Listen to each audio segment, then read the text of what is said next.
You got to somehow slow down on names like this. And when names look like this, I think you got to be interested. And this is right around the time of the year, right? Because it's buying when it snows. And then, you get your crazy ass rallies into the end of the summer. This one took off and it went all the way up into the middle of February. So if you had the kahunas to step in through the end of the year, well, you got paid pretty well there.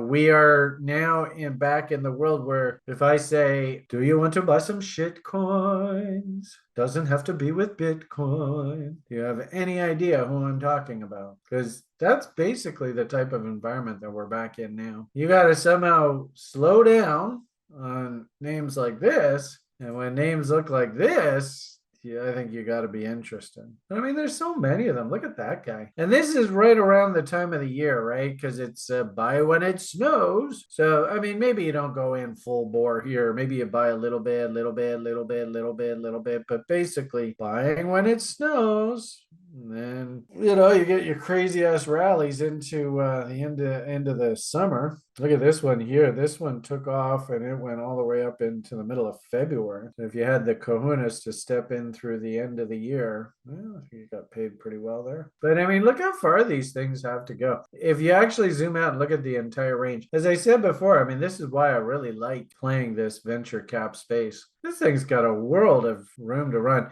If any of you watch that weekly show I do now with the Coinigy people, where are these guys sleeping right now? There's a whole bunch of them up here. Where are those guys sleeping? In the moon couch. That's a good one. I mean, look at the size of that wick.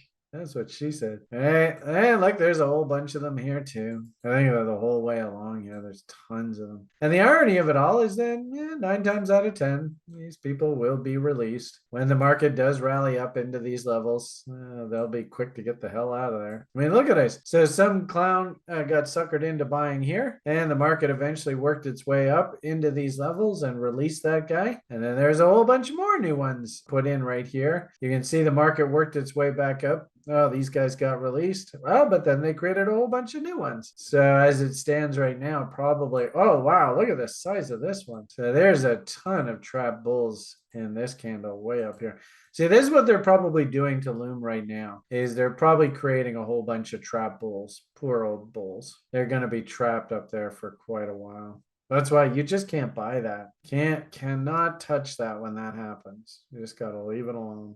Anyway, this is this LTO. Look at that. Then I always tell you guys, candle body highs are trade location. Hey, look at that as a trade location to sell right into that level there. Wow. Holy moly. So these guys still trapped all the way up top there. A few of them got released there. Look at that. Huge trap bulls all up in there. So, Jesus, trap bulls here. God, there's tons of trap bulls. So if this thing ever gets any kind of story, oh my goodness, there is going to be tons of liquidity. And actually, what's super cool about this is now you can do things like draw trend lines, and you'll know when this thing is a new bull market. Let's see if you guys can answer this question. Who can answer this? All 25 of you now watching. Woohoo! You know that this market's a new bull market when what happens? And this is specifically in reference to this line right here. Hopefully you guys have seen this enough. God, I keep mentioning it over and over and over. That line right there. And this one too. 1, 2, 3,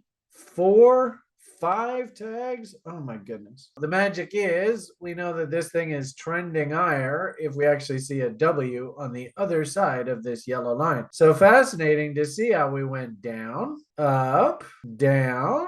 We didn't break these lows. So this thing can turn back up and put in this W. That'll be on the other side of the trend line. Interesting too how I think this is the 200 SMA. Notice how this will probably intersect if there is some sort of rally here. And, the cool part about this is there was a guy that I used to work with a while ago. And actually, it's funny because he's the UBIC guy. And he was saying, oh, we need a developer cycle. That was in the 17-18 bull market. And oh boy, did he ever get one. In fact, that was probably it for UBIC. I don't think UBIC has seen days even remotely similar to those days since. Well, I mean, if they can keep their act together and keep their nose clean, maybe they'll have their day in the sun, kind of like Loom. But you want to see something like that. So you want to take a screenshot. What does a buy look like? Well, it'd be really interesting about this. You can kind of see it as it's happening here, right? You can see how I think this is a 200 SMA, right? It's probably going to act as resistance. And once we break above it,